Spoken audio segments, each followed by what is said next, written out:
Okay?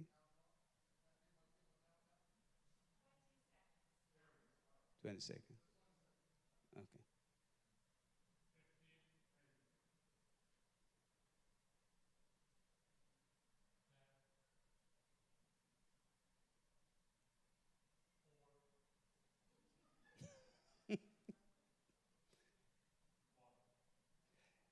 Good evening, and thank you all for coming for another evening on our theme, Step Up to Wellness, Healing the Mind, Body, and Spirit. This evening, we're blessed once more to have Dr. Jennifer Hastings with us. And without any further ado, we're going to invite Dr. Jennifer Hastings to the podium.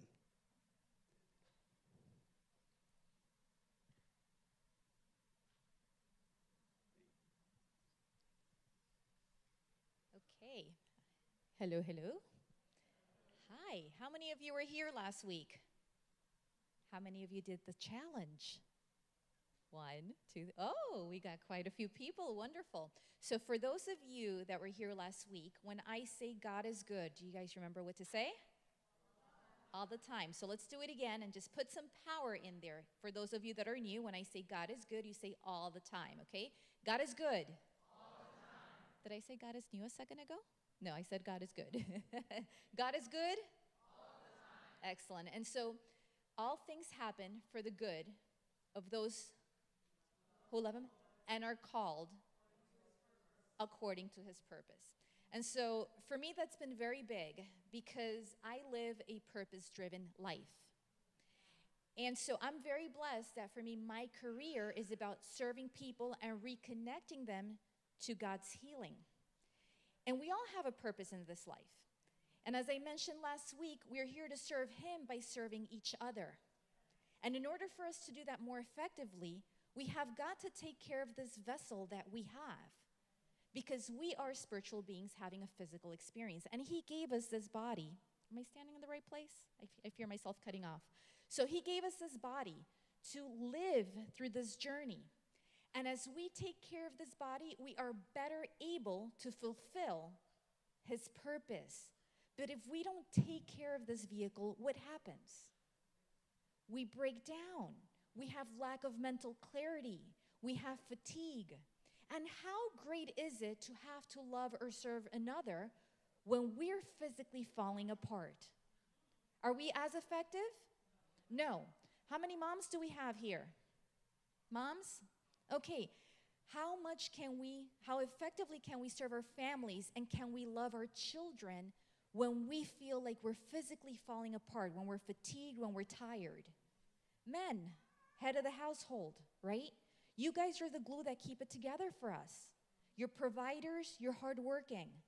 And guess what? I'm going to be a little tough on you guys because by the time I have a man get to my office seeking for help, guess what he's been doing for a couple of decades with his body? Taking care of it or neglecting it? Neglecting it. And so it's a lot harder for me to get a gentleman into thriving because it takes me longer because he's been neglecting his body for a lot longer because you guys are tough. And God wired you to work hard and provide for your families. But I need you to really listen and to really study about the importance that it is, how important it is to take care of your body. Because I'm going to tell you this, you are indispensable to your families and you are needed to those people that love you. And so are we as women. And so are our children. So today I'm going to cover a whole bunch of things before we start to go into nutrition. And the reason why we're going to cover all these things is because nutrition affects all these diseases that we're going to talk about. And all of us know somebody that's going to be suffering with the different things that I'm going to talk about. Okay? So once again, I really want you to remember that scripture that says, all things happen for the good of those who love him and are called according to his purpose. And when our body gives us dis-ease, that means there's lack of ease in our body. It's our body saying, hey, we are out of balance in mind, body, or spirit. And we have to first take care of our mind and spirit because then we express the physical. But at the same time, we also have to take care of our nutrition. Okay? So God is good. Amen. So let's go ahead and go here. I'm going back. There you go. So fuel for life, a key to maximum health expression so that we can all express our God-given potential. True disease is making informed choices, not going to get tested to see if there's a problem, right? To prevention of disease. In this country, we are taught that prevention for us women is going to get a mammogram to make sure that we don't have breast cancer. That prevention is going to go take a blood test to see if our cholesterol is high or not. But that is actually looking to see if there's a problem. True prevention is the choices that we make every single day to make sure that all that imaging and all those blood tests come out clear. So whenever you hear the word prevention from now on, I don't want you to think about, oh, okay, I'm going to prevent by going to go get this test. No. I want you to every day think, I'm going to prevent by making the right choices, okay? Disease doesn't care whether you're a man, woman, or child. It absolutely breaks my heart for all people of all ages, but especially to watch children have to suffer through disease, because they are such a beautiful expression of God and pure love. And so we, in this fast-paced lifestyle that we live, we have to make sure that we lead by example and that we take care of our children by also taking care of ourselves. Because if we take care of ourselves, our children are going to also follow in our footsteps. But we have to make sure that we are aware that disease doesn't discriminate. What are the top 3 diseases, the top 3 causes of death in this country? Cardiac disease, number 1. Cancer, number 2.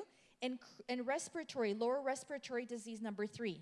The top 2 and are highly affected by nutrition. The third one is affected mostly by what? The lung disease is affected by what? Smoking. And unfortunately, once somebody starts smoking, it's so hard for them to detach. And if they detach from the smoking, they replace smoking by the consumption of high sugar consumption in their lifestyle. But what happens is, if you take a look at this slide right here, it talks about chronic versus acute.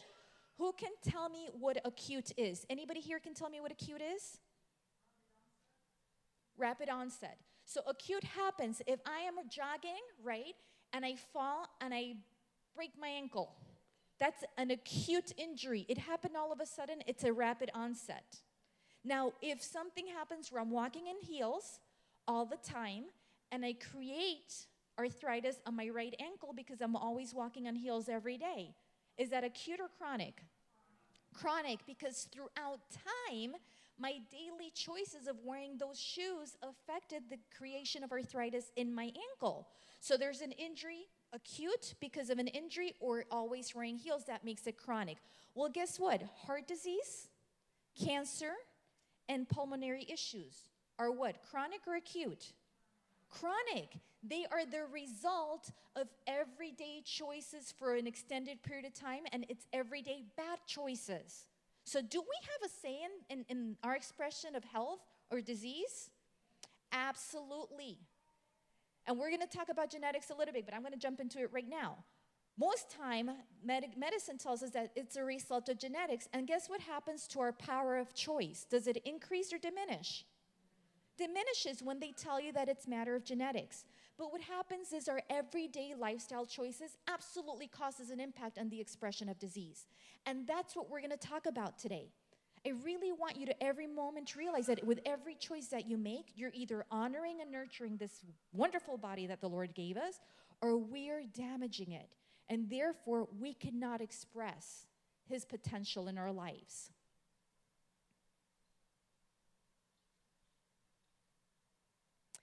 The leading cause of heart disease is coronary arterial disease. What that means is that we are eating inflammatory foods. We're eating foods that are causing cholesterol to bind together and clog the arteries. And who can tell me what the first symptom of heart disease is? Anybody here know? Say that again. Pain? Pain because of a heart attack. The first symptom of heart disease is a heart attack.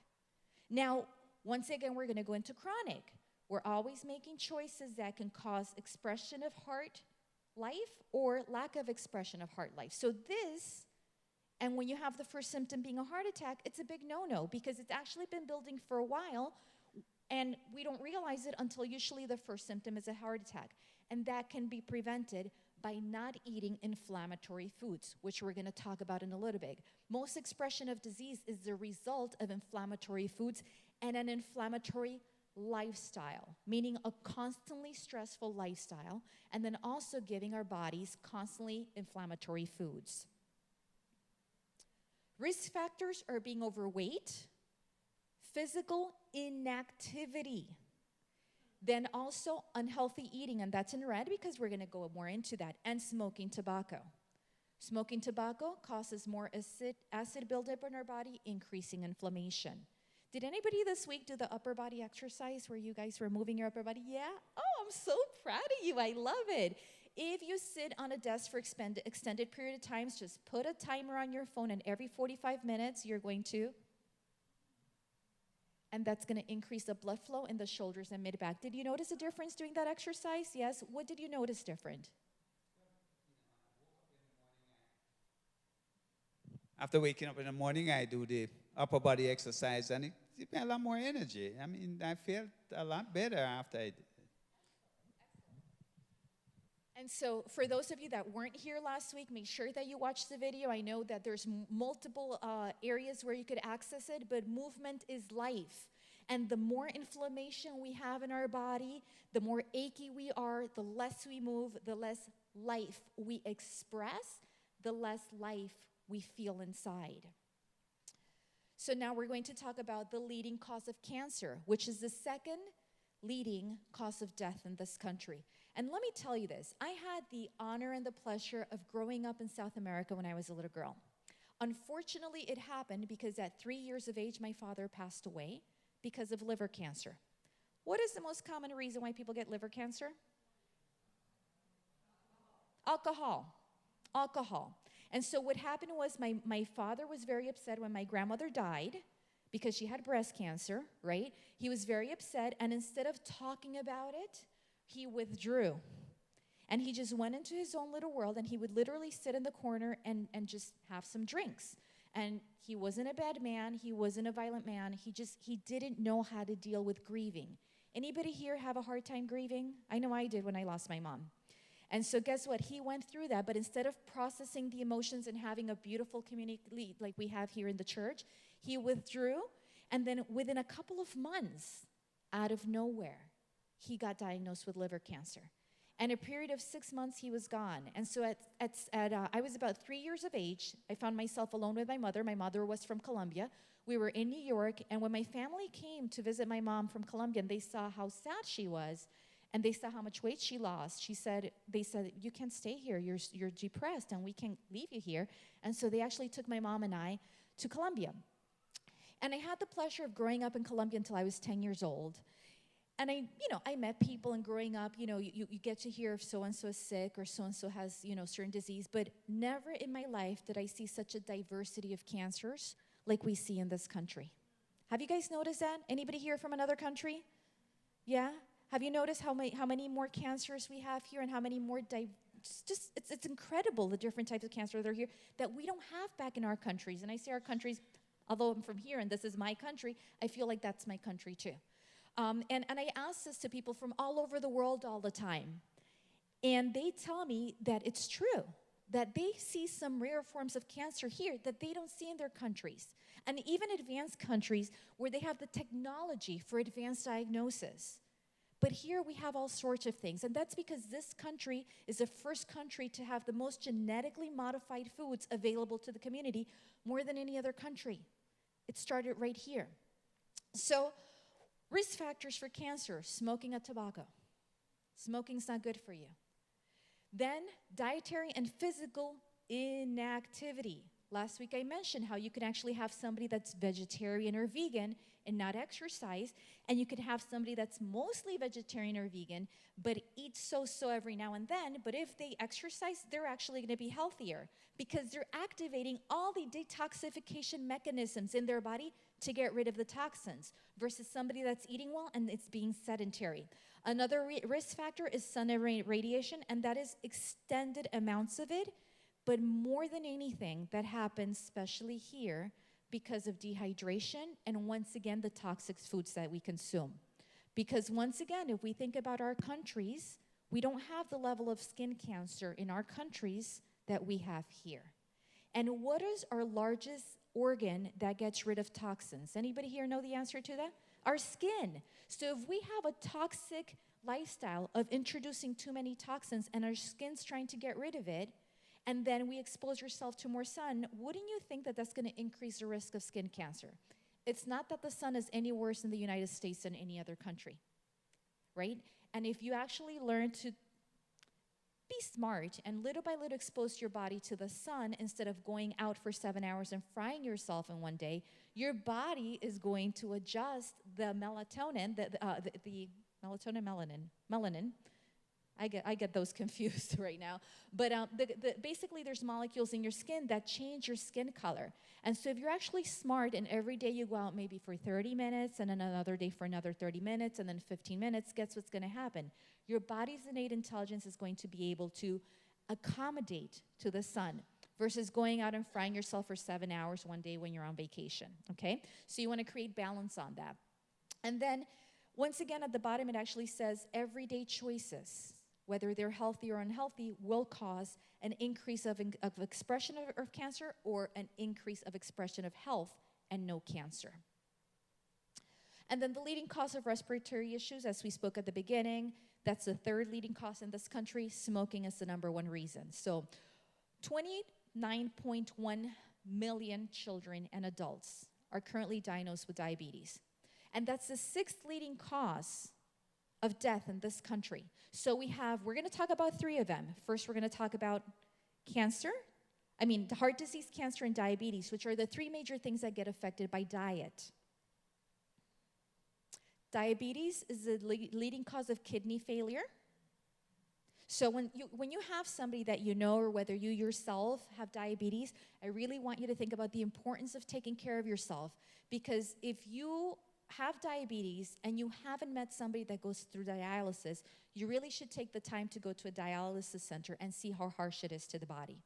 And I don't like to be fear-based, but I really want people to have an awakening on how important it is to take care of our kidneys, because our kidneys are our main filtration organ for our body, kidneys and liver. And so, and I have people that I love in my life that are diabetic and don't really take care of themselves. And I educate them on this on a regular basis because it breaks my heart, because it's not just doing insulin and then having 2 sodas during the day. You want to take care of yourself because although you're doing insulin, your kidneys are being damaged if you're not consuming the right things. It also causes lower limb amputation. You could get an injury, and not realize it, and then get an infection, and you could have cause amputation in the long run. Also, it affects vision. So if you're a person that's diabetic and love to be active, you want to take care of yourself because you don't want to little by little lose your vision, okay? And it is, like as I mentioned before, the 6th leading cause of death. What is the number one risk factor for diabetes? Is it eating well or not eating well? Not eating well. Dietary, it's an issue. And believe it or not, and this could be a whole other workshop, but believe it or not, when we see children, healthy children that exercise, that eat well, and all of a sudden they get diagnosed with diabetes, there's a huge correlation with diabetes, the pancreas being attacked by a virus, and it happens after some vaccinations. And you could do some more research on that. And please do if you have children. I've actually taken care of 2 children in my office that developed diabetes. They brought them to me because they thought they had ADHD. And then we ended up finding out that no, the pancreas got attacked by a virus, which was in the vaccine that they received. And it affected actually the child, and they got diabetes. No history of diabetes in the family. Eating well, eating organic. So I want you to make sure that you guys do some research on that, okay? So we spoke about genetics. Genetics triggers your body to express health or disease. That's what they tell us, that genetics affects disease. But I'll tell you this, is we can affect genetics by our everyday lifestyle choices. And one of the things that happens with genetics is, who did we grow up with the first 18 years of our life? Our parents. Did we have our own menu, or did we eat what our parents ate? We ate what our parents ate. So wouldn't you think that we would have a tendency to maybe have similar histories to our parents if we've exposed our bodies to the same things? Absolutely. And so once you actually are off on your own and you have a choice on eating the right things and having lifestyle changes like exercising, if your parents didn't, then guess what happens to that gene expression? It changes, and we're able to break the generational curses, and we're able to actually express health. So that's a huge factor, and I mentioned this last week. I have a huge lineage of history of cancer in my family. And I take care of myself, but not because of fear. I take care of myself because of my commitment to serving my community and my commitment to serving God. And I'm very clear that it's not going to happen the way it happened to my family members. My risk of having a genetic expression of cancer decreases hugely because of my commitment to taking care of my body and always changing and always looking to improve. So you can actually cause that gene to express differently based on your everyday choices.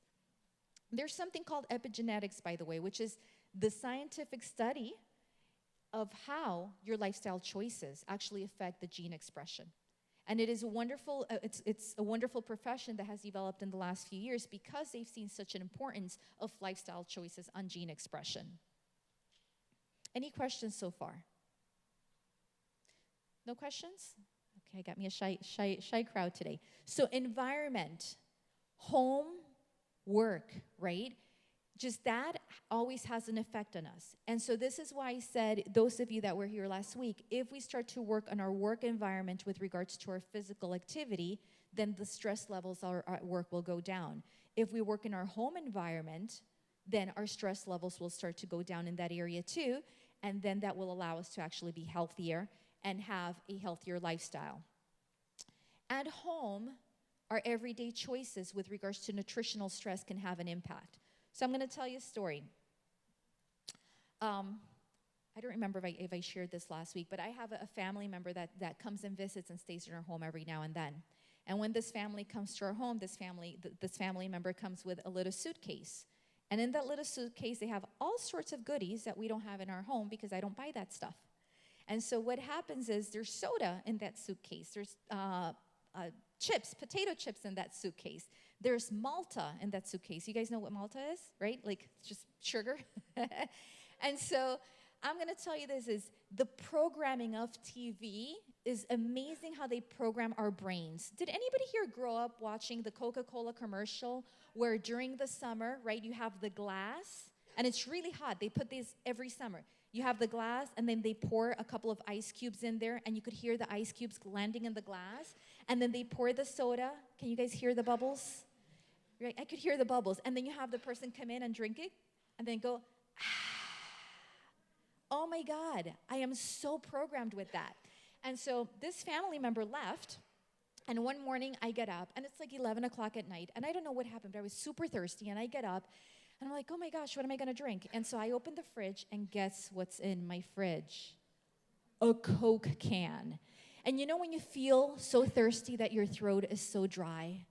And I just see this, and I could hear the bubbles and the ice. And next thing I know, I'm going, I drank the Coke. And guess what happened? As you noticed from last week, I make these mistakes every now and then. I'm human. And so guess what happened the next day? No kidding. When I wake up the next day, if I drink a soda, I literally feel like I got hit by a tractor trailer. All of my bones hurt. All of my muscles hurt. Have any of you ever experienced that? Because it's so acidic and my body's not used to it, but my brain is so wired. I mean, here I am teaching you guys about this. But if there's a Coke in my fridge, you know what I do now? I empty it right away, and my husband thinks I'm crazy because he's like, hey, we could save it for the next family gathering. No, it cannot be, especially in the fridge when it's cold, not in front of me, not at all. So one of the things that I always teach my patients and the people that come into the office when I'm doing workshops is don't have sinful things in the fridge. Do not, because if you're human, you're going to want it. And so I stopped eating McDonald's. My goodness, my daughter is 15, 16. And since before she was born, it's like 18 years ago. And no kidding, like 6 years ago, I'm driving down the street, and I hadn't properly prepared for my day, and I'm really hungry. And all of a sudden, the Big Mac commercial came to my head as I drove by a McDonald's. A Big Mac. You guys know what a Big Mac is? Come on. Hello. I'm not the only sinner in here. So I'm driving, and I pass a McDonald's. And guess what happens a couple of miles later? What else am I going to pass again? Another McDonald's. And I have no idea. Maybe I saw a commercial of a Big Mac, and I ate a Big Mac. I'm telling you, I am a masochist. I do these things every couple of years. And then within 30 minutes, I felt like somebody kneed me in my stomach. Because I am so not used to eating this that when I do, the Lord lets me know I have sinned. And so make sure that one of the best ways to start making a change is to start getting rid of all the bad stuff at home. And if you have a loved one that brings stuff, as soon as they leave, guess what you do? You get rid of it. Do what I do. Literally, I have to empty out the soda bottles, the cans in my sink. I can't hide it for later for a party because I know where I hid it at. So that doesn't work. But that's the best thing that you want to do. And then you want to prepare so that when you come across this fella, it doesn't tempt you. I'm going to tell you this. These guys are geniuses. Geniuses.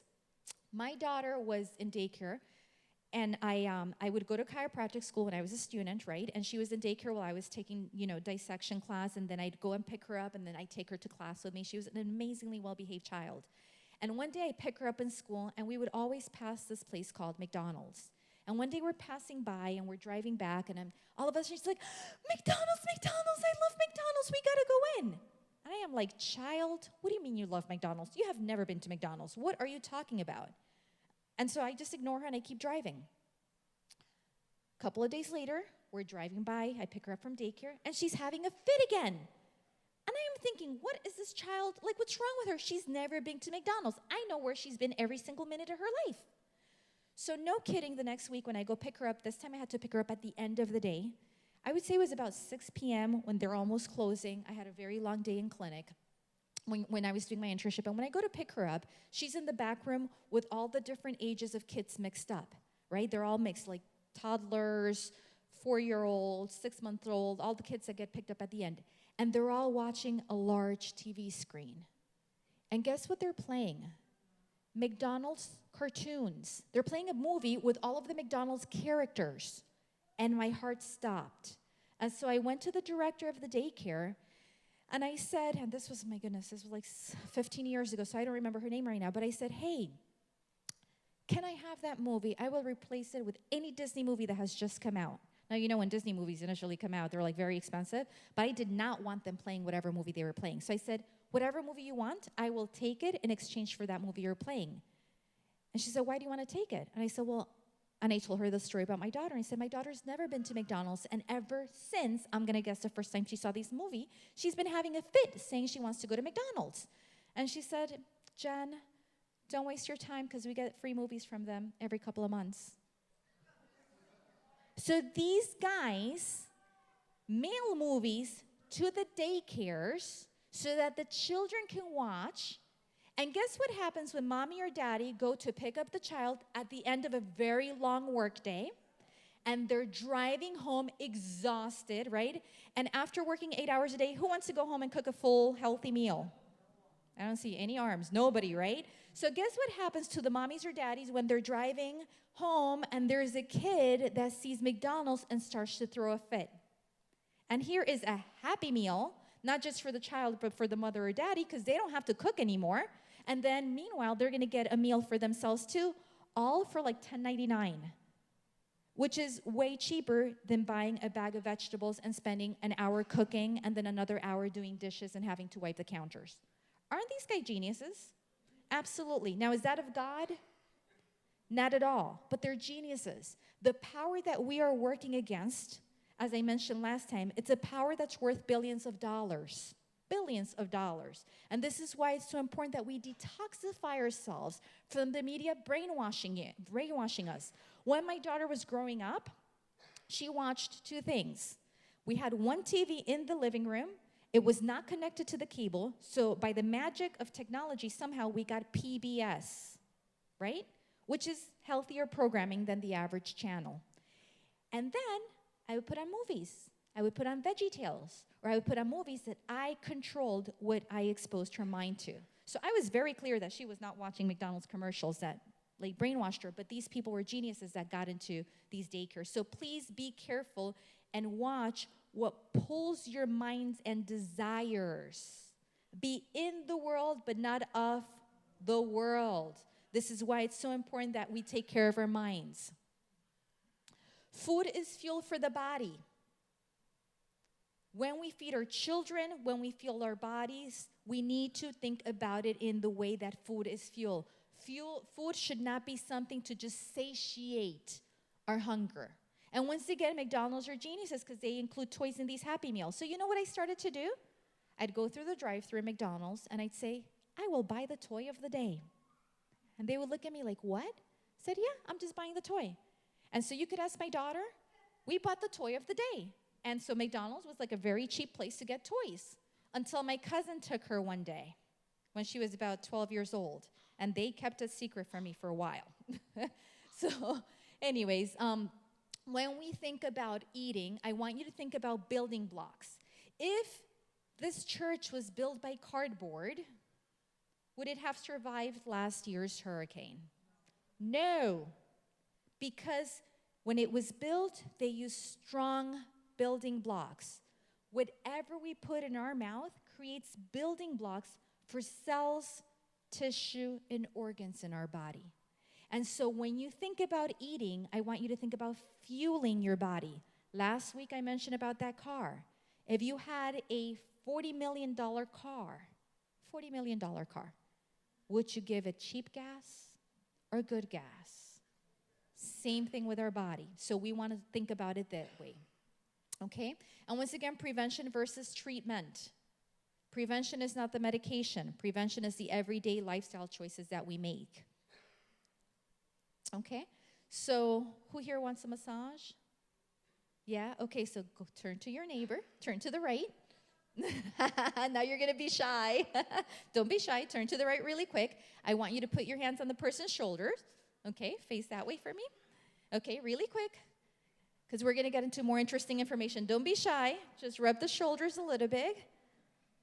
I know, especially for those of you that have been working on a desk all day. There you go. Don't be shy. Everybody in the back. Come on. Okay, now you're going to turn the other way. Since it's my turn, this is going to take about 20 minutes now. There you go. Excellent. Some of you have been sitting all day long, came here after work. I want to make sure that we stay awake. There you go. Excellent. Thank you. Thank you so much. You're good. You're hired.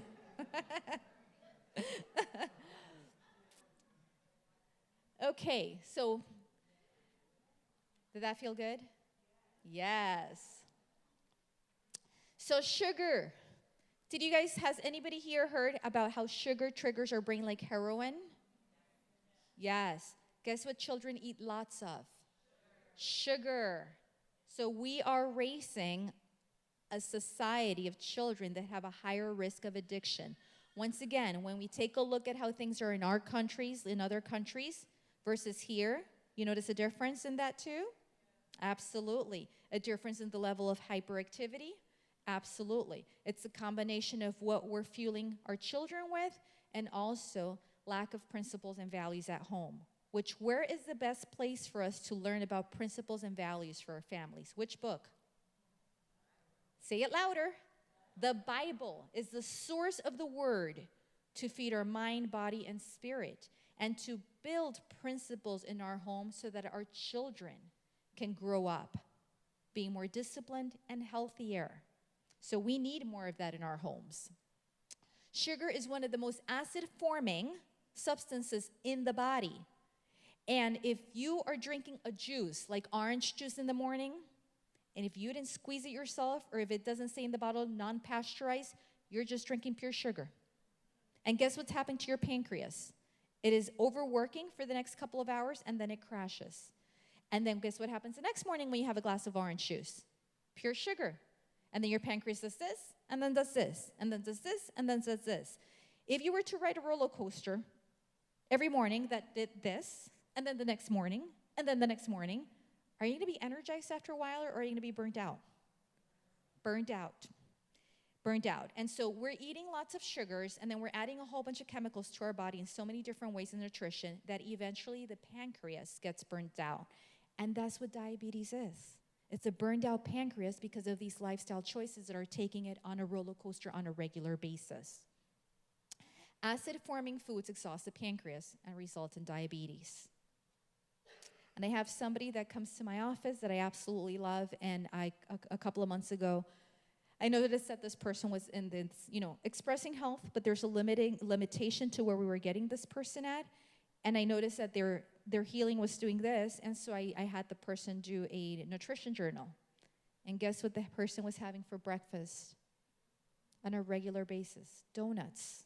Donuts, which is the one form of food that has the most hydrogenated oil, which is the most unhealthy oil for us to consume. Yes, God made us to consume oils, good oils. I could eat 3 avocados a day without any problem. Some people would say, oh my goodness, that's so much fat. And I say, I know. But it's good fat. It's healthy fat. Especially for us women, we need good fats for our brain and to help us create hormones. So, dairy. Let's go into this picture. Does this look natural to you guys? Does that look natural? No. Now, I know most of you aren't consuming dairy already. I know that most of you are staying away from it. But if this doesn't look natural, like have you guys ever seen a hippopotamus drinking elephant milk out in nature? No. How about a zebra drinking giraffe milk? Not natural. It is so hard for us to metabolize the calcium from milk, but we were so brainwashed. I believe it was in the late 60s, early 70s by the American Dairy Association. They had tons of cows because of the war. They had created evaporated milk to send away, right? And so they had all these cows left over, all this evaporated milk, and then they said, what is the best way? And I'm giving you the short version of the story, by the way. But they said, what is the best way for us to make use of all this? And they said, let's tell everybody that milk is good for them. Doesn't make sense. And so we're going to go back to the other slide, and we're going to talk about how when you consume milk, it becomes sugar. And so here you are having cereal for breakfast with a glass of orange juice. What do you think is happening to the pancreas? It's screaming for help. And this happens in a lot of households. And one of the things that I'm going to ask you, whenever you have any of these workshops here, is I want you to invite your coworkers. I want you to invite your neighbors. Because what better place for them to learn about the Lord and how to take care of their bodies than here? Like, no kidding, and I know that we have a lot of people watching on TV right now or watching on the computer, but no kidding, this room should be filled. Especially by every person that we know that's suffering with heart disease, cancer, or diabetes. Every single spot in this room should be overflowing, and people should be standing in the back. And it's up to you to get this place filled, because once again, we are fighting against a monster and industry that has billions of dollars. But guess how many people Jesus started with? 12. And it's over 2,000 years later, and do you think his business is thriving? Absolutely. The business of saving souls and the business of saving bodies so that we could live for his purpose. So once again, we were brainwashed. Billions of dollars in this industry being spent brainwashing all of us. I grew up drinking milk because it does a body good. And you know what happened to me? I was full of acne.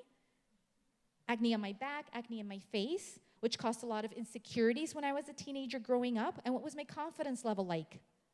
Down on the floor. Did God want me to feel like that? No, but my mother was doing the best with what she knew because she was brainwashed and she thought that this was good for me. So back to what I said initially, I need you guys to share this information with your coworkers, your neighbors, and invite them here for the next workshop. Have them watch these videos. Share it with them. If you know that somebody's suffering, we must help them thrive and wake them up from these lies. There is a great website.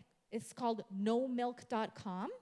I want you to make sure that you go in there and read lots of research. Did you guys know that milk highly increases risk of prostate cancer in African American men and Hispanic men. So guess what?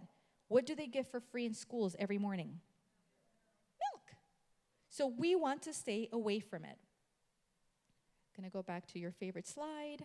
Doesn't make sense, but this is what they teach us that's normal. Okay? So the two best milks to consume, it's either rice milk or almond milk. You could buy it in a box or you could make it at home. So much better if you make it at home. It tastes nothing like it does if you buy it in a box. I hear that it doesn't take much time. I personally have not made almond milk, but we do consume almond milk at home if I want to make something or if I happen to want like a bowl of cereal, which I may have like once every 2 months. I honestly throw away most of the time the rest of the box. I buy it just to be prepared in case I'm ever on the run, but I don't really eat that stuff. I prefer having some fruit. I actually enjoy soup for breakfast. I'm one of those weird people. I think I'm like Asian somewhere in my background. I know my friend was in Japan. And where's your background from? Filipino. Do they have soup in the Philippines for breakfast? Rice and eggs? Okay, I grew up with rice and eggs, but I found out a couple of years ago that I have a major food allergy to eggs, so I can't eat that either. But I love soup. My friend was in Japan, and he was eating soup for breakfast, posting pictures on Facebook, and I'm like, maybe I'm Japanese. I love soup for breakfast. And my mom and my family thinks I'm crazy. You guys know what malanga is? The root? I love having malanga soup for breakfast. Like, it's delicious, and it just gives me so much energy throughout the day. So, back to the dairy. Okay, so listen to this. Ayurveda is Indian medicine, and it says when diet is wrong, medicine is of no use. When diet is correct, medicine is of no need. Once again, food is fuel. When we're expressing disease, it's not lack of medicine. Some medication might be necessary for survival, but if you actually work on healing your body, fueling your body the right way, you will not have such a necessity for medicine. Women who take 1 ibuprofen a day for 5 years increase their risk of breast cancer by 50%. Yes. Did you guys know that? I grew up drinking ibuprofen like they were M&Ms. This was something that came out in the National Cancer Research Journal. You could just go ahead and Google it. You'll get the information. As I mentioned last week, suffered with horrendous migraines, debilitating migraines. I used to have to be just laying in bed, cold, dark room for at least 3 days on a regular basis. And I would pop these babies like M&Ms to help me take my pain away, and they weren't too effective. And I am so glad that I learned about natural health care and about healing my body naturally, because with a history of my mom, my dad, both of my grandmothers dying from cancer, guess what I would be doing to my genetics if I had this on a regular basis? Increasing the expression of genes that cause cancer. So I share this with you because we put this in our mouths and we drink it to help our bodies, but it doesn't help. This is not a healing source. This may be a pain relief source, but when your body gives you pain or diseases, your body is saying, help, I'm out of balance. Okay? Soy milk. I get this question all the time. Well, if I'm not going to drink cow's milk, I'm going to drink soy milk, or I've been drinking soy milk. If you have a history of cancer in your family, or if you have a history of breast cancer in your family, estrogen positive cancer in the family, guess what? You don't want to have soy. Over 80% of the soy in this country is genetically modified also. And soy increases estrogen production in our body. And so when we actually have more estrogen in our body, we increase the risk of cancer, we increase hormone imbalance, which is a huge issue for us women. We're starting to get major hormone imbalance since the age of 35. And when we're talking about hormone imbalance, this could express itself as fibromyalgia, breast cancer, lack of mental clarity, anxiety, depression, and it will not be diagnosed as hormone imbalance. And it can result from eating the wrong foods. Okay? Animal protein. I once saw this shirt, and I love the saying. It said, I don't eat animal meat because my stomach is not a cemetery. It's like, that's so cool. It's so true. You know, like, it's just amazing. I never saw it that way, you know? So some of you are already in the journey of not eating animal meat. Some of you are eating a little bit of animal meat. Some of you are having fish. The key is to little by little getting close to cleansing yourself from eating animal protein every day, multiple times a day, okay? Let me tell you something. My husband is an awesome, strong Cuban guy. You think he's vegetarian? not happening. But this guy used to before eat like this huge piece of steak before dinner. And then for lunch, he would have chicken, and he can eat a whole chicken. Like, no kidding. And guess what happened? And then he got this amazing job in the food industry, right? And so for all his meetings and to see clients, they're all restaurants. And so one of the things that he started to notice is his energy was going up or down. What do you guys think? Down. And what do you think started to happen with his health? Down, right? And so when we started dating and I started talking to him about health, just like AC. He loves the AC at 60 degrees, not me. But he said, I came from Cuba because there's lots of food here. And there's AC. And I'm trying to tell him, like, no, but you can eat a lot, but not of those things. And so he finally, the switch went on, and it's been quite a few months that he's changed his lifestyle. And guess what happened to his energy? It's so high, and his mental clarity, and he's thriving. And I'm, jealous, because I've always been the most energetic one, and now he's got way more energy than I do. And so now it's like a competition thing. But guess what? I love him so much, and I am so much happier now watching him thrive. And he feels so much better now. And he's got a glow about him. He's even way more handsome than he was when I first met him. Seriously.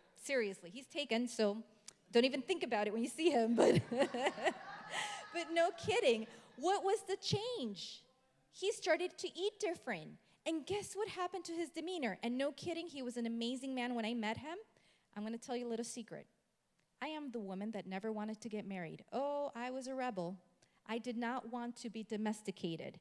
And the Lord worked on me for 40 years until I finally met this extraordinary man. And that's how extraordinary he is that I said, okay, I will marry him. And he was amazing before, but as he cleansed his nutrition, guess how amazing he is now?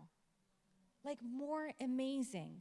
Because his level of just compassion, his mind, the things he says, he's transformed so much more because of the things that he's eating now. And that's actually what happens is when you're eating well, you transform as a human being. And so get your hubbies and your wifeys to eat better too. They'll be even more good looking. So any questions about this? Any questions about eating meat? Yes.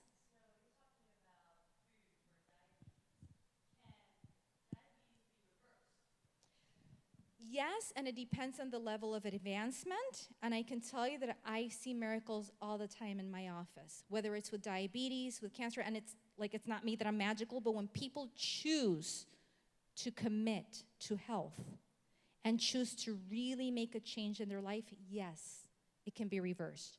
It's like saying, do miracles exist? Absolutely. It depends on the level of commitment, and there's also something called limitations of matter. And so limitation of matter means that if somebody's had diabetes for 60 years, is their diabetes going to disappear in 3 months? No. It may take 10 years, it may take 5 years, it may take 2 years, and it may take a very extreme lifestyle. And when I say extreme, it's this. You have somebody that may have, stage 1 cancer, and then they start to detoxify, they start to eat well, and they just discovered the cancer 6 months ago. And with these minor changes, no big deal, right? The cancer may disappear, and that happens all the time, every day, in different places of the world, here in the United States. Now, you may have somebody that's a stage 4 cancer, and now just changing their diet may not work. Now they may need to go to a center where they may need to do coffee enemas every 2 hours, where they may need to get IV vitamins, where they may need to go all raw food, not just eating healthy, but they may have to do all raw food. So it really depends on the severity. How long has a person had the issue for? Most of the time, yes. But like I said, there is something called limitations of matter, but to God, anything is possible. And it depends on the level of commitment. I can tell you that, clinically, with regards to the spine, I have people that have disc degeneration of phase 3. That means that the spine's almost fusing together. And I tell patients all the time, I can't reverse this condition. We can help it from getting worse. And then I have somebody that's just so committed, follows all my recommendations. If I say stand on your head, spin to the left 3 times, they'll do it. And when we do a set of progress x-rays, there's more disc space and degeneration has reversed. Where clinically, any orthopedist or neurologist would say that doesn't happen, I have a before and after x-ray and we see something happen. So it really depends on the level of commitment. Any other questions about eating meat? So if anybody here knows a little bit more about Scripture, because I want to learn some more too. In Scripture, it says that the Lord multiplied the fish, right? And gave it to the people. And so if anybody has more background on that, contact me afterwards, share with me the information, because I always tell my patients, especially when we have it, put them in a detox program, don't eat any animal meat. If you have to have animal meat because you feel like you're dying without it, have a little bit of fish, ocean fish, not farm raised. And I feel a little bit more comfortable with that because I figured if Jesus said it's okay to feed us a little bit of fish, maybe just a little, then it's okay. But if there's any scripture about that, please share the information with me. Yes, sir.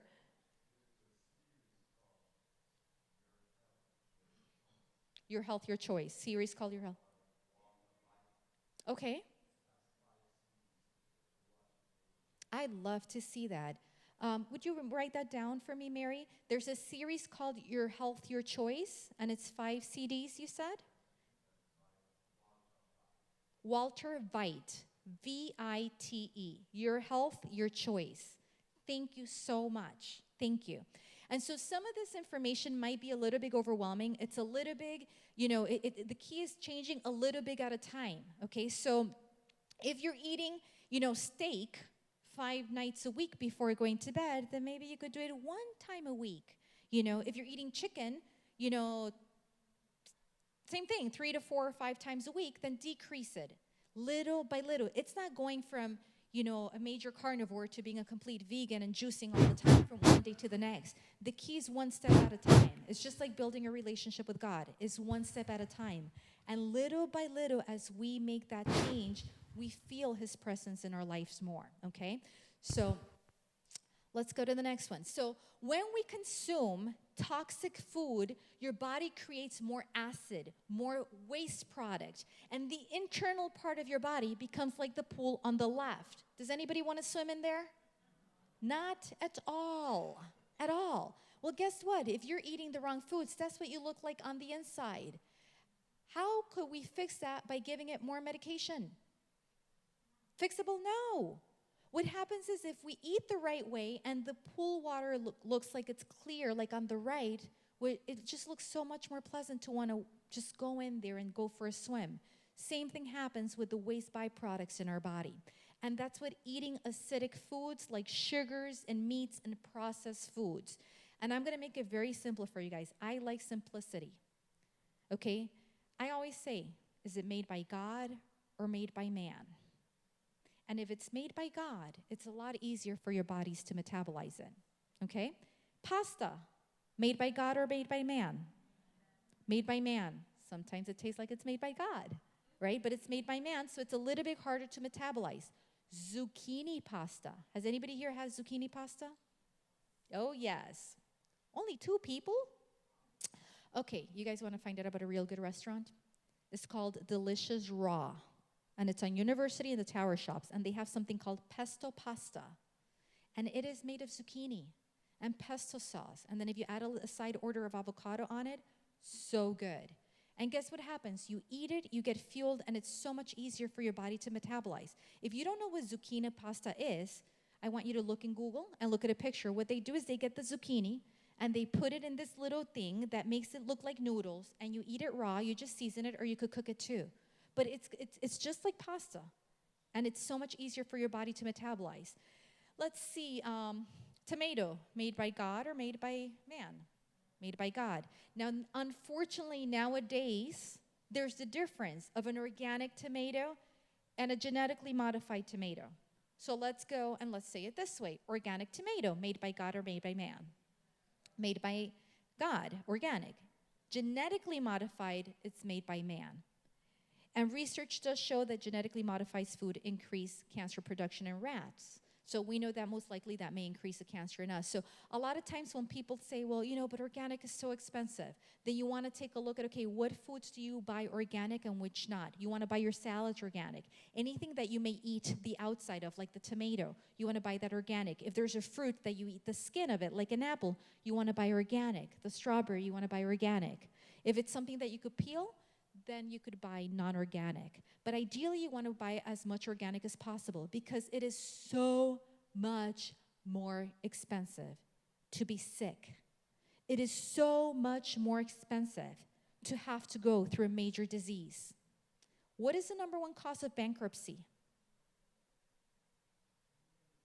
Medical bills, number one cause of bankruptcy in this country, I'll be clear. Medical bills. What's the number one cause of divorce?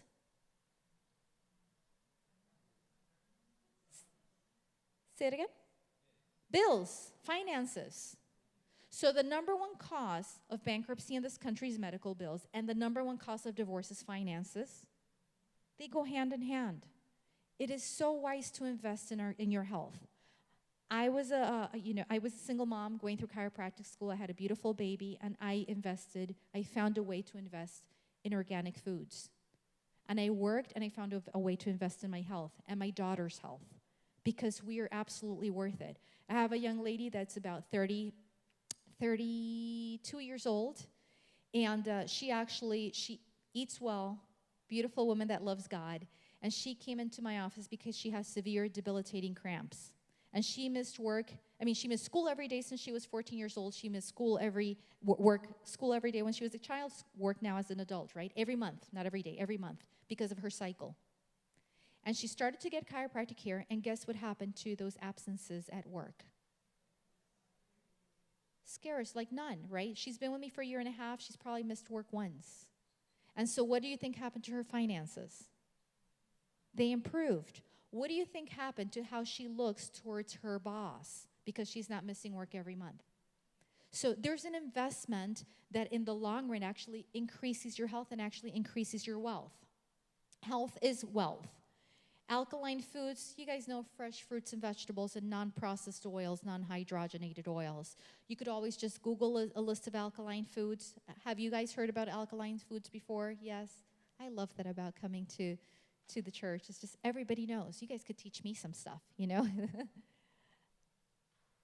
And then water is 75% of your body.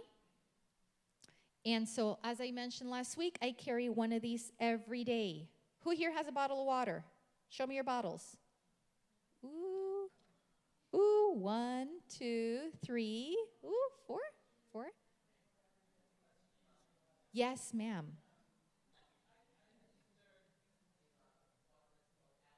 Alkaline water, yes. I never heard of alkaline water before, and I don't know how it's different from regular water. Okay, so I'm going to tell you this. There's a lot of vitamin companies, a lot of gadget companies, and so there's alkaline water, which is more filtered and the pH is higher. So when we eat alkaline foods, meaning foods that balance the pH in our bodies and increase it, when our body's more alkaline, disease doesn't grow. Diabetes doesn't happen because the sugar's not doing this to our pancreas. Alkaline means that it helps the pancreas moderate our blood sugar appropriately. It's not taking our body in a roller coaster. So a soda, it's got lots of sugar, right? It's carbonated. It's very acidic. Water is more alkaline than soda.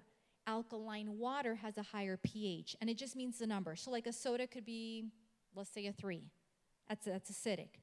Regular water could maybe be a 5. It's still a little bit acidic, but not as much. And then you have alkaline water that's a 7.5 or a 9. That means that it increases the pH in your blood, and your pancreas is not doing this, and it's cleaning your body a lot more effectively.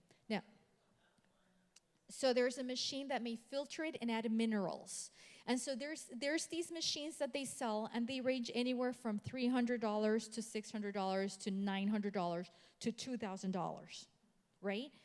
And so I'm going to tell you this, is there's a lot of different things out there, and I tell people it all depends what your budget is. The best thing that you could do is buy distilled water, buy mineral drops, and add it to the distilled water to balance the pH. The best thing, and I always recommend for this, say that again? Or add lemon juice to it too. Yes, you could add just lemon and fresh lemon ideally to the distilled water, and it's going to be a lot more affordable. You know, but then you have people that could just, like I have a patient that bought 7 mattresses in 1 year because she just couldn't find a comfortable one, you know. So it just really depends on the budget. I'm the type of person that it just kind of do what makes sense instead of just throwing money away. I really think that an investment in a good water machine is important, but the best thing if you're on a budget, get a distiller, distill your water, add lemon juice to it, or add mineral drops.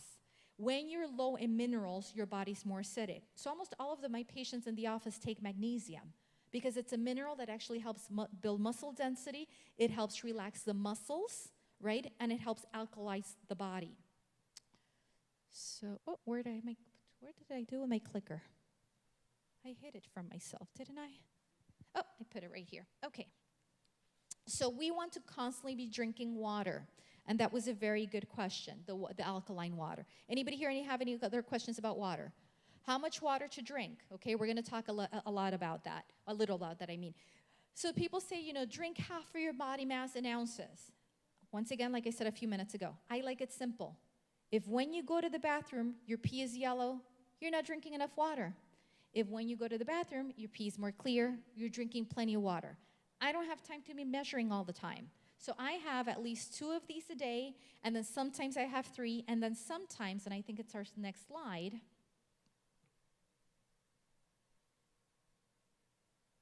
Oh, did I delete it? I think I may have deleted it. So sometimes I add something called chlorophyll to my water, which makes it more alkaline. So it's almost like drinking water with vegetables in it. And if you guys write this down, it's called ChloroFresh. I buy the mint flavor because I like my water to taste more refreshing. I add a couple of drops to my water bottle and I drink it throughout the day. And it helps alkalize my body. It helps get rid of the acids, meaning the toxins. And so remember when I told you guys about when I had that soda? And then the next day I woke up feeling like a truck hit me? That's too much acidity in your body. It goes into your muscles, it goes into your joints. And if you really work at cleansing your body, whenever you have something that's really bad, you're really going to feel it. Like if I eat a meal and it may have MSG in it, I'm going to really feel it the next day. All of my joints hurt, all of my muscles hurt, because I'm no longer used to having these toxins. So ChloroFresh or chlorophyll in your water is going to help alkalize the water also, and it's going to get you more energized.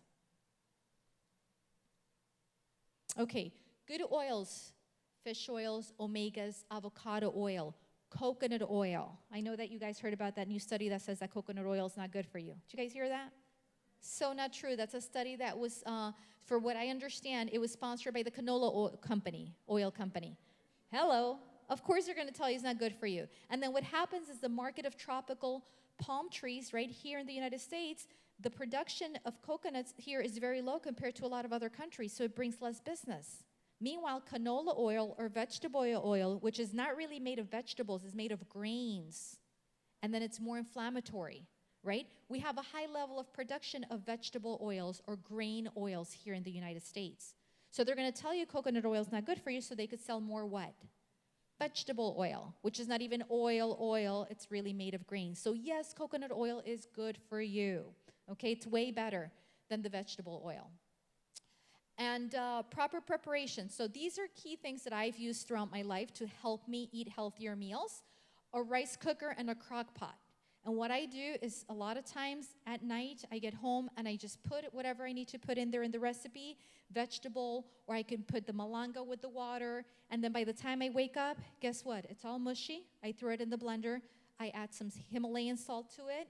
I could add some avocado to it or coconut oil if I want it to be a little bit sweeter. And voila, I have a meal. It cooked itself while I was eating. The same thing with the rice cooker. You could put some brown rice. You could add some vegetables. And then you press the little button, and guess what happens when you wake up? Food is ready. It makes life so much easier. Then you put the steamer right on top, and then you could put some vegetables there. So you could have like vegetable rice and then some steamed vegetables right on top, and you have a meal. The key to eating well is not just what you eat. It's really proper preparation. Proper preparation allows us to better excel the next day. And so rice cooker, crock pot, and then one of the things that I love to do is I have something in my phone called the TAP application, which helps me create my grocery list for the next day or for the next week. And in there, I pick and choose what is it that I'm going to buy to prepare my meal for the next day. The more, and we know this, our grandmothers would feed us this, it's more fruits and vegetables and less processed foods, unless you're Italian. Lots of pasta in an Italian house, right? But the pasta in Italy is way different quality than the pasta here too. So more fruits and vegetables. I'm going to tell you one of the things that I love to prepare too. It's ready in about 45 minutes. And what I do is every other day, or at least twice a week, I make multiple meals for the rest of the day. For the rest of the week. And thankfully, now that my husband has more energy, guess who's been cooking a lot more? Him. Oh, and he's a good cook. He was hiding those skills from me before. So one of the things that I love to do that's great fuel for the body is I love to create a roasted butternut squash soup. And how I make that is I put the butternut squash on this cooking pan. I add about an inch of water. I add some coconut oil to it, Himalayan salt, and I add garlic. And I first cook it covered for about 45 minutes. I open it, I cook it about 425 degrees. I open it and stab the butternut squash. If it's easy for the fork to go through, it's ready.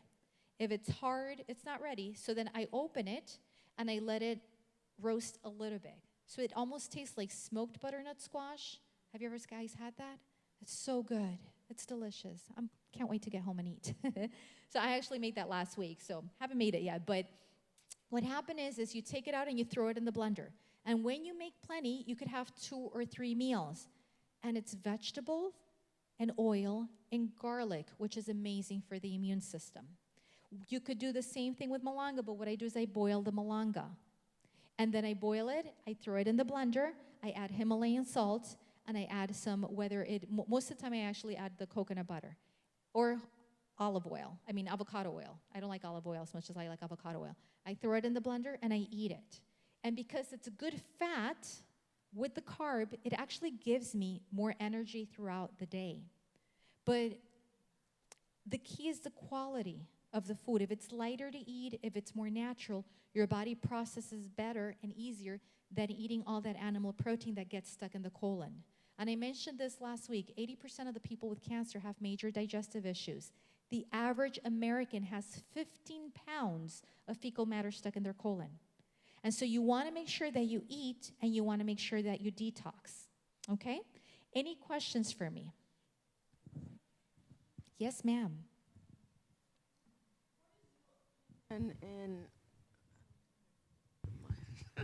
your opinion about vegetarian meat as a substitute for the chicken or for real meat? So my personal preference is not to consume it. Simplicity is key. Now, if you still have the cravings of having animal meat, you're better off using that than consuming animal meat. To me, the key is, number one, read the ingredients. If it's plain old English, eat it. If it's got a whole bunch of chemical stuff in it that you can't make sense of what it is, then don't eat it. But your body, the more simple that you eat, the easier it is for your body to create the digestive juices to break down what you're eating. So what I mean by that is you could have a dish, you could have a plate in front of you with 10 different items, whatever they may be. So you could have some carrots, you could have some brown rice, you could have some collard greens, butternut squash, let's say, just 10 different items. Now your body's innate intelligence has to create different enzymes to break them down. 2 or 3 might be similar, but the other 7 may not. So now your body has to figure out what to create to break it down versus having 3 items to break down.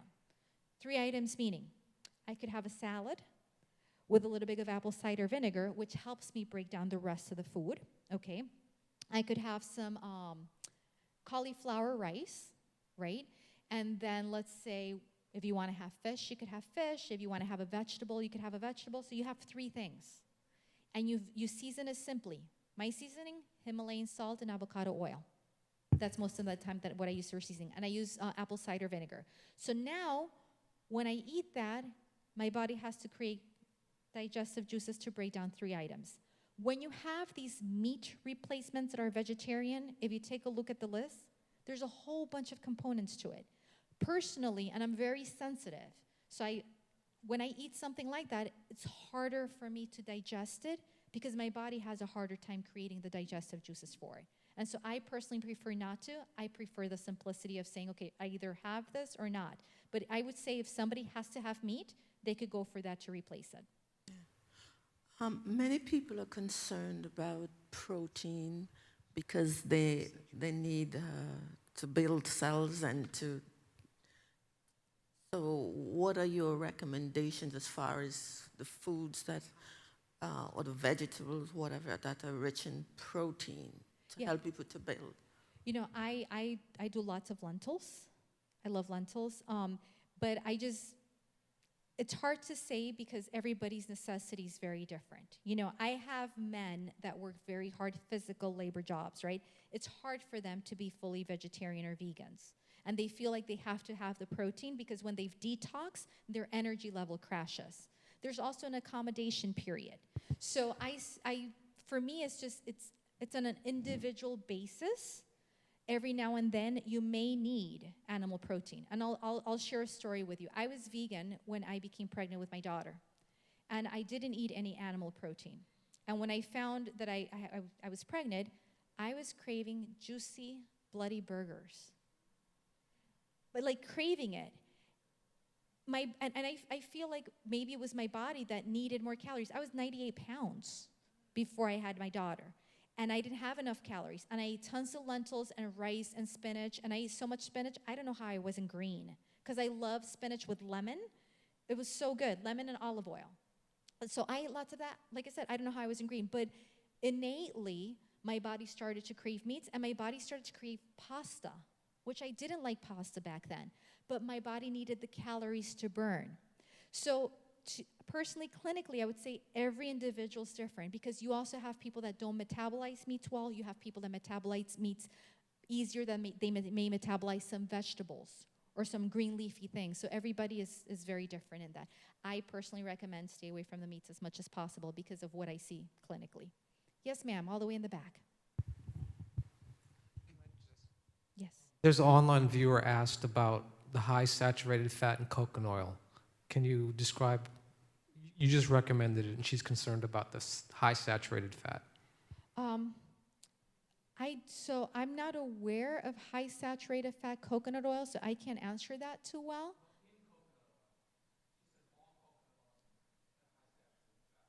No, not to my understanding, no.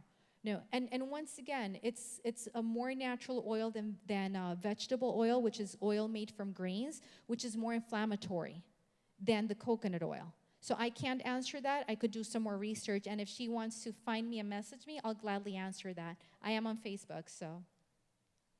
Okay, vitamin B12, cobalamin. I understand that you rarely get that from the animal source. Is there any kind of plant source of cobalamin? Because I know the body needs it, and I don't know of any plant source of cobalamin. The other question is a follow-up to what my sister said before. The essential amino acids that the body does not produce. Mm-hmm. And those, again, mainly you get them from the animal source.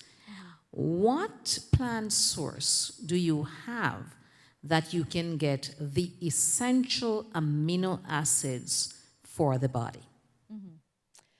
So with regards to the the vitamin B, I'm a huge proponent of actually supplementing with B complex. And once again, anybody that has any fatigue issues, any anxiety issues, any depression issues, for myself, I don't have those, but I have a very physically demanding job. And it doesn't matter how healthy I eat, I burn more than what I eat.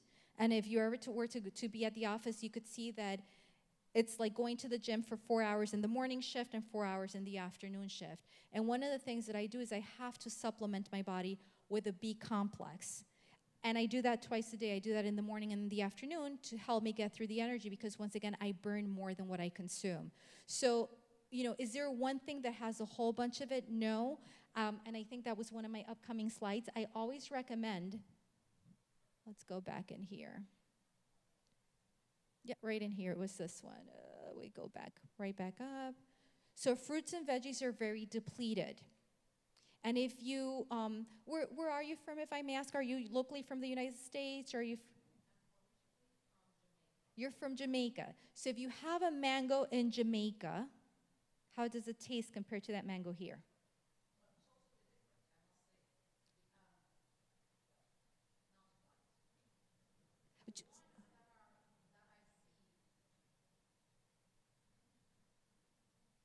The mangoes that I get from somebody's property Completely, yeah. is totally different from the ones that I actually buy in like Publix, etc.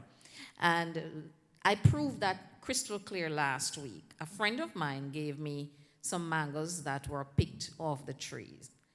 And I had those, and I had bought some at Publix.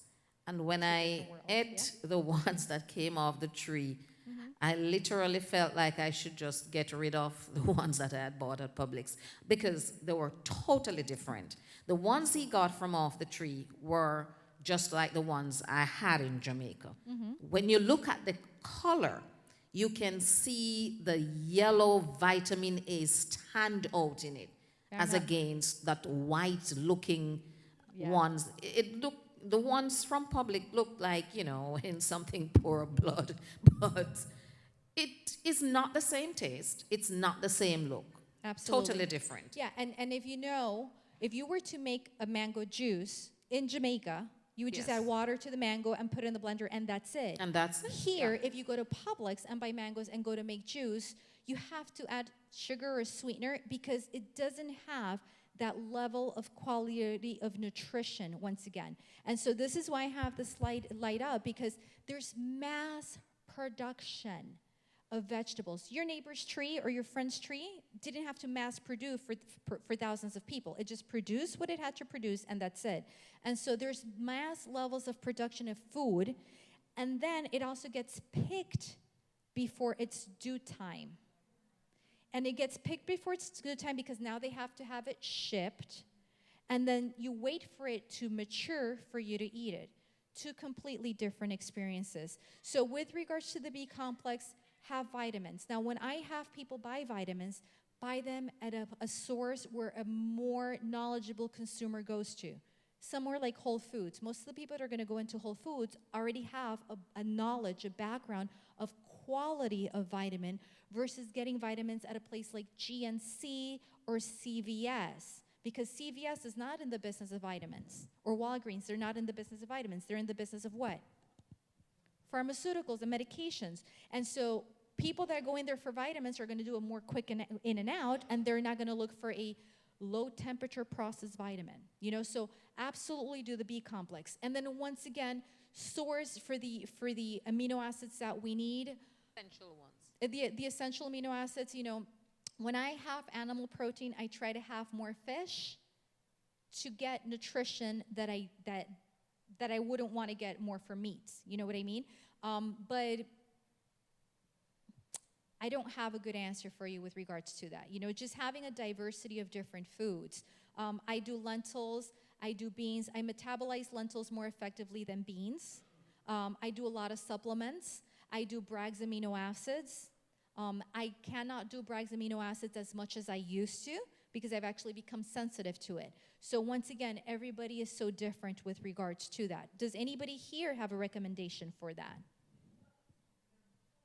Yeah, I'll give you my microphone.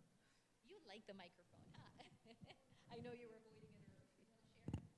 Yes, what I was thinking is that supplements, what we don't get in our food, because overall the nutritional value in our food is very low in America, because like a lot of things are fast foods and not getting the nutritional value. So always a supplement that we can add to your meal would be helpful, because that way your body is getting the necessary nutrients that it needs to function.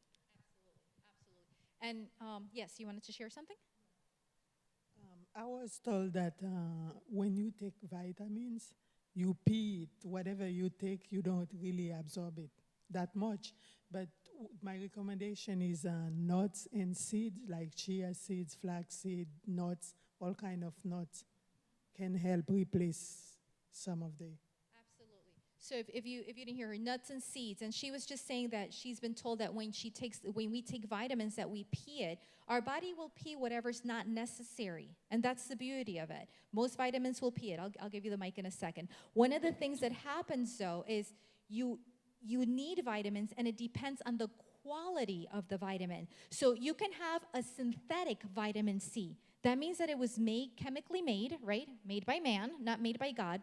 Or you have vitamin C that comes from rose hips, right? And so what happens is because it comes from rose hips, it's more efficiently metabolized by the body, so you're going to absorb that vitamin more effectively. If you're taking Centrum 1 a day, anybody here heard of that?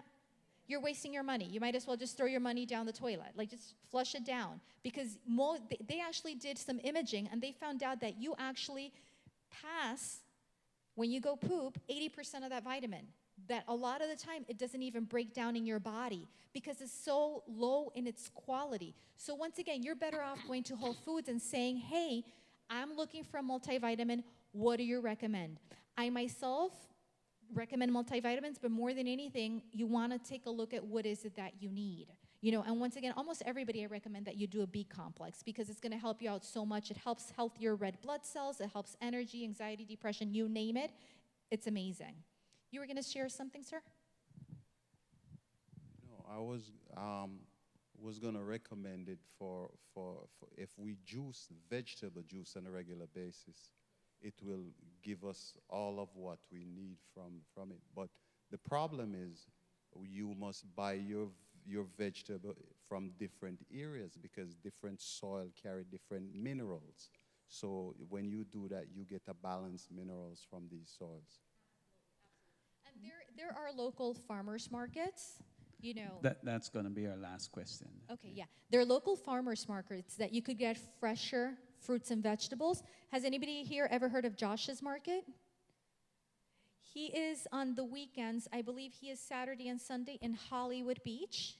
If you go down Hollywood Boulevard, you know that big hotel that's like right in front of you when you get to the beach? I forget what it was called, but if you go down Hollywood Boulevard all the way to the beach, there's this big hotel.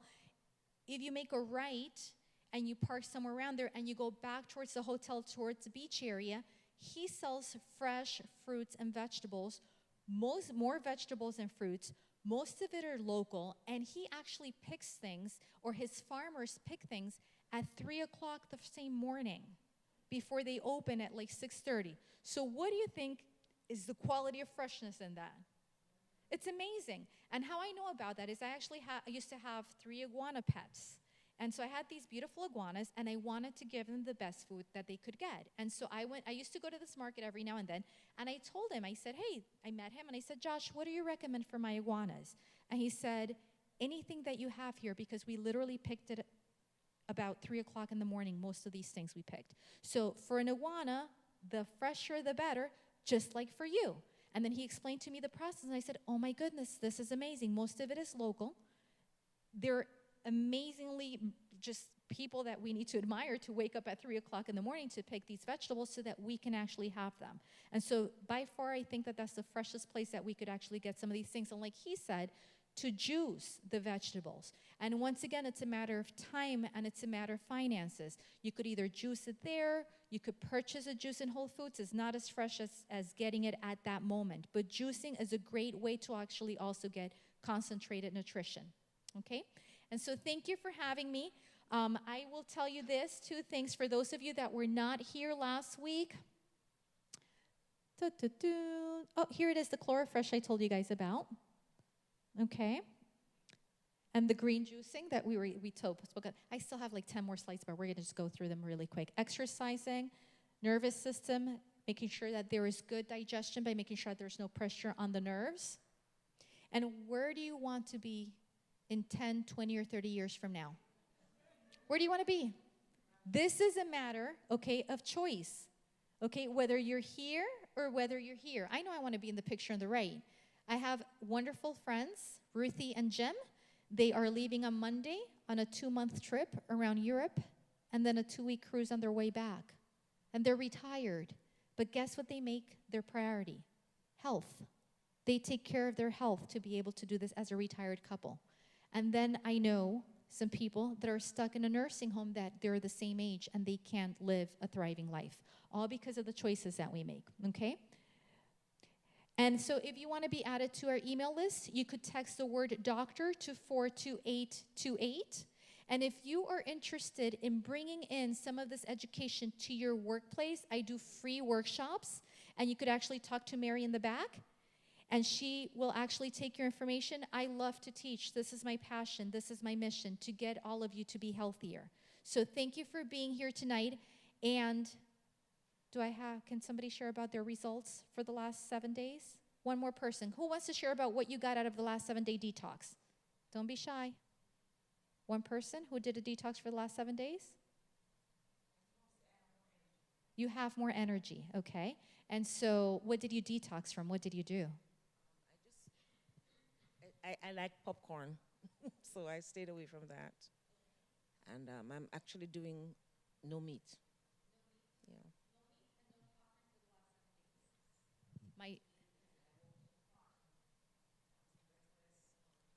What a blessing. What a blessing. Wonderful. And because you answered and you shared, I'm going to have you get a gift from Mary in the back. You get a yoga mat so you can start doing some yoga. Okay, so thank you for having me. Okay, it's always an honor. Pray before you eat. Ask the Lord to bless that food so it could fuel your body so that you may serve him better. Okay? Pray before you shop too, yes. Thank you so much, Dr. Hastings. I tell you, this is great information. We're actually going to have you back. So let's just stand and ask the Lord.